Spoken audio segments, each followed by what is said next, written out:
The number one seed. The number one, Murph. Man, Number one. incredible. Congratulations, 49ers. By the way, we didn't put the stamp on that win, did we? Oh, we did not, Murph. It's not official. Yeah, the holidays, they kind of got to us, the 3-day weekend, the new bright lights, the garage incident this morning. We've been a little sort of getting settled here. But we got young Tony steadily steering the ship. And how about California Kyle helping us out today? My guy, young Kyle. Yeah. He's doing his thing. Did he show up on time, that kid? Dude, he actually got here before me. Did he have an incident in the garage? He did. He saw it, too. Actually, Yeah. I think he's the guy that let the other guy into the garage, Murph. That was the issue. We had an interloper in the garage this morning, and it was freaking out our guy. Yeah, Kyle, you can't be bringing your friends to the garage for work. Was that guy who was drifting around was one of Kyle's buddies? Yeah, I think this guy. I think he's sleeping in the back of Kyle's car right now. We had what you call a drifter in the garage. It was causing a bit of a stir. That's a nice way to put it, yeah. Anyway, and then I walked up the street, and somebody spray painted a profane message on the wall leading into KMBR. Oh, it didn't say "Welcome to town, Shohei and Yamamoto." No, it didn't. It said Buster, #Buster was right. I'm kidding. Just a laugh in 2024. Come on, can we riff? Can we laugh in 2024, please? Anyway, right. can we call this thing in officially? Call him. Can we have sideline Steve Wilkes, who, by the way, I think, didn't people want his head after the zero blitz in Minnesota? Dude, when he was a stoop kid hanging out in the booth, people wanted him out of town, Murph. He's now ice cold on the sideline with that sweet goatee, that calm face, that play sheet, holding the Washington Commanders and Sammy Howell. Oh, dude, Sammy to Sosa. 10 blanking points, all right? And the two picks that caused, really the two plays of the game, the Travarius Ward interception and then later on a Dima Lenore interception. Just an outstanding, sort of solid, yeah, it was the Commanders, but look how the Eagles played against the Arizona Cardinals, right? It's the NFL. So an outstanding, solid win that at the time didn't know that it gave them the 1 seed until a few minutes later when the Arizona Cardinals somehow, some way, on Mike Silver's iPhone, beat the Philadelphia Eagles. So sideline Steve called in Roger Goodell. Goodell said, "Oh, my guy, I can hardly hear you over the whooping and hollering." And sideline Steve said, "That's because I'm calling you next to Mike Silver's party," is what he said. But put it in the books, you overpaid mannequin. San Francisco 49ers 27, Washington Commanders 10.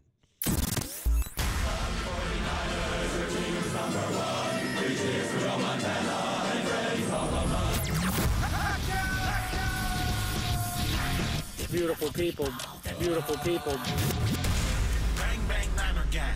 Bang, bang, Niner gang. Hell yeah. Yeah. I love the Niners. This is really fun. There it is, George Kittle. And we talked about it now. Oh, yeah, it's the Commanders. We get it, right? The Commanders, by the way, who gave the Eagles what for in a couple of games this year. But you mentioned this early in the show, Mark, I mean, the days, when you're, the Christmas New Year's break, by the way, you have no idea what day it is. Oh. I had no idea. Oh, Murph. Like, what day was Christmas? I have no idea. Yeah. Turns out Tuesday? the Monday? only reason I know is that somebody told me it was a Monday. That's right, because I kept on calling the 49er-Raven game Monday Night Football. Joe Buck and Troy I Aikman was on like, your Christmas tree. It's right? Christmas Day football. But it was Monday night, so wait, so that technically counts as a short week to go to Washington. Yeah, it counts as a short week. It does. I mean, even though you lost track of days, the Niners didn't. They're like, wait a minute, we had to play a Monday night physical, brutal game against a tough Ravens team. That, by the way, John Harbaugh quietly just owns the Niners. Going back to Thanksgiving 2011 with Alex Smith and all that. And then the other game in New Orleans with the lights going out. Against By the way, that other I wouldn't mind the lights going out in here. How about that? Dude, can we get a Beyonce halftime show on the Murph and Marcus show? Can we get Beyonce in a lights out situation? Anyway, a tough physical game on a Monday night, and then a East Coast flight, which, you know, listen, I know it sounds, they're highly paid athletes. They have masseuse therapists. They have Nick Bosa talks to us about that drink he takes before he goes to bed or whatever it is. They got the cryo chamber. Yeah, cold tubs. Yeah, exactly. But All this still, modern medicine. Your body's your body, and history shows that 10 a.m. games for West Coast teams are weird. They are. They're just weird. They don't always go great. So a short week, a Sunday 10 a.m. game on the East Coast, and they still handle it. So Kyle Shanahan wanted to shout out his boys for, bouncing back. I was real proud of the guys today because it was a tough week. I mean, I think it was more about the emotions of last week. Whenever you have a big game like that, and it's so exciting to play on Christmas in front of everyone. The two teams with the records, and it's just the emotions for everybody was huge. And then you're tired from that. It takes a while to get everyone back going again, not just physically but also mentally. So I had a lot of concerns about that throughout the week. Talked to the players a lot about it, but you never know how they're going to be till game day. And I was just pumped pumped that they went out. Didn't worry about anything else and found a way to win today. By the way, as much praise as we're giving the Niners for bouncing back and flying East Coast, see how the Ravens handled their flight back? Yeah, when they put up 56 on Miami. Baby. Man, oh, man. And then Bradley Chubb tore his ACL for the Dolphins, too. Yeah, playing in garbage time in a game that didn't even matter. Mike McDaniel stock What are you took a doing, hit. Mike? He's too busy pushing his pants up. That's what he's doing. Yeah, showing off those shins. Showing off the shins. Dude. And by the way, shout out the sort of indie-ish band of the early 2000s, the Shins. There was a band called The Shins. And they were kind of in that sort of adult prog rock, like indies. Come on now. Come on. You Young lost Tony. me. You lost me. Now, guys, this is a post-2000 reference now. The Come on. Shins? Yes. Never heard of them in my California life. Kyle. The Shins? No, zero chance. Wait a minute. California Kyle says no? No. Young Tony You're says asking no. these kids. You say no. Can I get a Walter? No. Get on the Shins? Yeah, that's going to be a no for me, dog. The Shins, bro? Wow. You guys don't know you're sort of like... We might be able to go down the hallway to 107.7 The Bone. I don't think They Lamont wouldn't know the Tonelli Shins, know but who the Shins you know are. who would have been just a lock for the Shins was the old K-Fog. Because it's like that sort of smart adult... It's like dad rock is what it is. Smart adult rock. That dad rock. That doesn't describe me at all. No, it does not. Smart and It does not. adult. I'm not. These are like I'm these, neither of those. These are Murph. these guys with their lyrics and everything. You And know their what I mean? Shins, apparently. Yeah, their Shins. The Mike McDaniels. It's Mike McDaniel's favorite band. The Shins. All right. By the way, Shins community coming in on the text line in 3, 2, 1. The Shins Army, Murph. They're out there for sure. Anyway, how about that scene of Mike Silver, Forrest Gump, Zelig, choose your pop culture reference in Dusty terms of Baker, yeah. Dusty Baker. He's the Dusty Baker of NFL. Mike is the best. I mean, he's the guy who partied with Dennis Rodman and did the Sports Illustrated cover story. He's the one who hooked me up with my bride. You know what I mean? He's my Yenta. He's the guy who was right next to Aaron Rodgers on the controversial Monday night finish. Do you remember the Fail Mary? Yeah. Do you remember that? Yeah, I do. And there was Mike Silver. And Mike was the one right next to Aaron Rodgers. It was his Twitter avatar for years. Yeah. Was him walking off the field next to Aaron Rodgers with his arms spread wide. Is that still his Twitter avatar? Okay. Now, all right. Murph, my only question. His new one's going to have to be him holding the iPhone. It is, but after this morning, I'm starting to question whether or not it was Mike Silver in the garage. That's a tremendous line, by the way. Was he holding up his iPhone for that drifter to watch the end of the Eagles game? In the darkness, just like his guy Aaron Rodgers. Did Majid, our Turkish parking guy, want to watch it on the iPhone? Show me that game again. Yeah. Anyway, why don't we jump down to the Z15 then, young Tony? Then, since we're talking about it, sorry to throw you this hot potato, kid, after I queued up the other cut. But this kid, he sticks and moves. Oh, he's quick on the board. He's like Christian McCaffrey. He hits a hole and then he jukes a linebacker. He and works he's the gone. board like Christian McCaffrey works an open hole. He's got that silent violence, Murph. So this is actually Mike Silver holding his iPhone in the tunnel. It started with John Lynch, I guess, was the first, he said. And then Lynch, I guess Debo and Ayuk and Tabor Pepper, the long snapper. Tabor Pepper. Who's our buddy down the hall, right? Friend of the program. They all gathered around and watched James Conner run it in. Unbelievable. And here it is. This is what it sounded like in the hallway in Maryland here. Yes. Over the two, right up, what? Come on, Kyler. Here we go. Come on, Kyler. Let me see. Number one feed. Let's go. He got in. Let's go.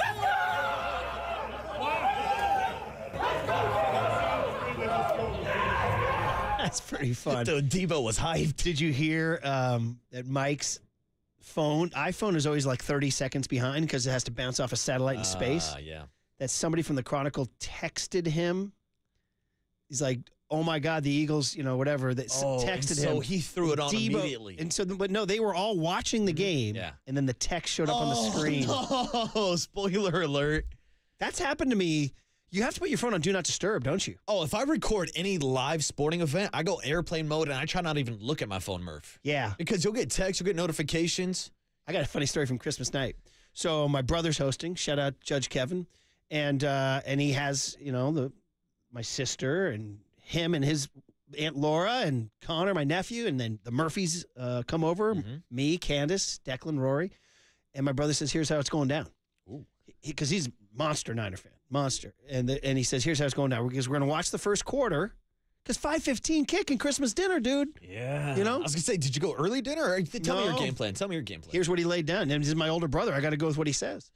He goes, we're going to watch the first quarter. Because then we're going to hit pause. Ooh, that's risky. He goes, then I'm going to take out a bag and you're all putting your phones in the bag. Dude, We're talking like it was like one of those royal weddings where you have to put your phone in a bag, you know what I mean? So nobody can film it. It sounds like one of those like comedy shows you go to where they make you lock up your phone now. Dude, my brother, Judge Kevin, tied up the bag. Then we went and had this incredible, wonderful dinner. Aunt Laura crushed it. Amazing dinner. We walk out knowing nothing. I'm in darkness now. Dude, then 16-year-old Deck Murphy gets the remote, hits the wrong button. Oh, no. Dude, it goes live. Oh. It goes live. Then the whole plan is thrown out the window, Murph. If we were rolling tape on the noise in the room when it went live, we would be an amazing sound like but like in like a nanosecond, he was able to hit like some sort of button that put it back to the start. Oh. And then we slowly, because nobody saw it. When it went live, there was no score chyron up, so we couldn't see the score. Then you had to go like full like Men in Black, like try to erase it from your memory. Yes, because it was like, who had the ball? Where was the ball? What yardage or whatever? How was the body language? You know what I mean? That's tough, Do you ever dude. interpret the body language sometimes? Yeah. If you come into a game late, you're like, oh, we're losing. Yeah, You know? How do you know? Because I see the body language. I saw Kyle throwing his hat on the sideline. Exactly. Yeah, something like that. So then we had to go all the way back to the start and slowly fast forward up to the point where we had paused, and then we handed it over to my nephew. He's like, let Connor take it from here. So That's he it. he handled the remote. And if I could steal from the great philosopher Mike Tyson, everybody's got a plan until they get punched in the mouth. Murph, everybody's got a plan until your kid sits on the remote. Great line. I love it. Very good. So anyway, that's how we watched it. So that's what happened to Mike Silver. He got a text alert. And Debo, that was kind of what ruined the story. Debo actually said to him, he goes, you see that text? Oh. And he said, yeah, let's watch anyway. Yeah, exactly. That's like when you know the ending of a movie, but you're still sticking around to watch it, There you Murph. go. Well, like I knew the boys in the boat were going to win the gold, but we watched anyway. There it is. Yeah, there it is. Had to ride with your boys in the boat. By the way, very cliche-ridden movie. I mean, it's wholesome entertainment, wholesome family entertainment, if you want to go see it. But it's very, I was like, all right, guys, you're checking all the boxes here. Brandon Ayuk says he will never forget that moment in the, because then they had to come in, actually, because then the Eagles still actually had a Hail Mary. Yeah. That got intercepted, I believe, right? Yeah, and Jalen actually scrambled up near midfield, so they actually had an opportunity to complete it. Yeah. They did, yeah. And so at that point, they were in the locker room, and they watched that on, did you see people taking shots at Dan Snyder and the Commanders for a bad TV? They're like typical Commanders culture. That's a lame TV in an NFL locker room. What a joke. People were just taking shots at typical that. Dan Snyder, even though he doesn't even own the team anymore, right? Anyway, Brandon Ayuk says the whole team watching it together here. That was fun. That was lit. I didn't realize what they were doing at first. I saw everybody out there right in the hallway after the game watching it, and then we all were in Kyle's office watching it just right now. But that was pretty cool. It's the moments like that where we go handle our business out there, and then we get an opportunity to just watch the rest of the league and let it play out in our favor with another team getting a win. So that was pretty cool. A moment that I'll for sure remember forever. And top seed. The timing worked out so great. I mean, that they were playing at the same time. It could have been a later game, you know. And the way that the Niner game ended just as the Cardinals were rallying, you know. So, man, the Eagles. Oof. I mean, Murph, let's just take a step back to a month or so ago when the Niners were on a 3-game losing streak, and they're 2-3 games back of the Eagles. There's no chance they could run them down for the number 1 seed. And then you watch what's happened in Philadelphia since the big Dom incident on the sideline, losing 4 or 5 games, and now you got Philly fans turning on Nick Sirianni. Yeah. It's incredible. That's why he's on the bum baby list. And then finally, we got last two. Brock Purdy about being at home, just like he was last year until they had to go to Philly. He won 2 home playoff games last year, beat Seattle and Dallas. I was there for both of them. So he's like, I've done this before, right? Here's Brock Purdy staying at home in the Bay. Yeah, it's huge. I think we have the best fan base in the NFL. Obviously, if we were on the road, man, they'd show up and travel, but to be home is huge for us. And to be able to play and perform in front of our own home fan base and the faithful, it's going to be special for us. So we're excited, and we're going to take it one day at a time. Yeah, Brock Purdy's second playoff campaign at home. He's never been beaten at Levi's in the playoffs. It's true. He's never lost a playoff game that he was able to throw a ball in, Murph. Yeah, and then Charvarius Ward just kind of drops the slogan here. You got to come through us here, yeah. In the locker room, we was ecstatic, man. We know the Cardinals had a late lead with like 30 seconds left. We was just praying they didn't blow the lead, man. And once the Eagles threw their Hail Mary, they picked that ball off, you know what I'm saying? It felt good. Everything got to go through the bay, you know what I'm saying? And we're not going to let anybody come to the house and, lead us in the playoffs. That might be your cut, young Tony. Everything's got to go through the bay. Which is something I wanted to bring up because obviously as a 408 resident, I like to riff and always say, the path to the Super Bowl goes through Santa Clara. But now they're actually starting to say this like on the broadcast. Like they're bringing up Santa Clara, Santa Clara, Clara's Santa Clara. arriving? Santa Clara's getting some love. Coming in. Some national love, Murph. What is it? 20. It opened in 2014. People are going to realize. Taking 10 years. They're going to figure out where the hell they are in California. It started with Dabo mocking it, and now Debo embracing it. From Dabo to Debo. There you go, Murph. man. Full it was circle. when Trent Williams said it a couple weeks ago at a press conference. Remember that? He goes, they're going to have to come through Santa Clara. We're like, oh. It kind of made my ears perk up. Wherever the hell we are. Young Tony doesn't know that one, does he? The national championship game, another Nick Saban loss, by the way, to Trevor Lawrence and Clemson was at Levi Stadium. We took Clemson from the wilds of South Carolina and the Crimson Tide from the wilds of Alabama, and we told them to come to Santa Clara.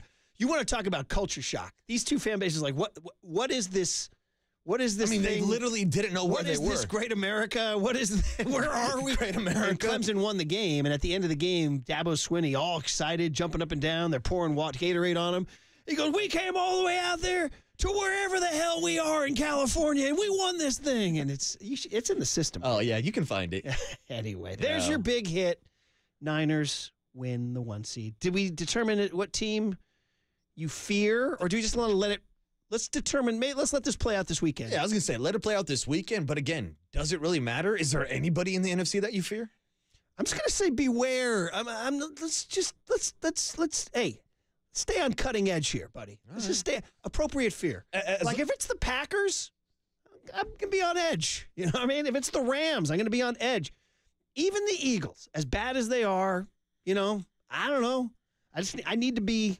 I need you on cutting edge, man. That's it, Murph. Right, but in my opinion, as long as they're not playing a team from the AFC North, I think they'll be all right. Right, exactly. How about that 1-3 against the AFC North this year? Cincinnati, Baltimore, and Cleveland. Yeah. Uh-huh. Oh, my gosh. They only beat the Steelers. Yeah, and we got to hope somebody upsets the Ravens in the AFC along the way. Although, if you see them, it's like the Dodgers. Bring them on, right? Yeah, there we go. By the way, 408 says, the Shins, the Decemberists, Death Cab for Cutie, Modest Mouse, they all landed around the same time. He writes, it was a vibe, I guess. I was going to guess if I knew any of those bands. I don't think I do, Murph. The movie Garden State, starring Zach Braff, that featured the Shins heavily.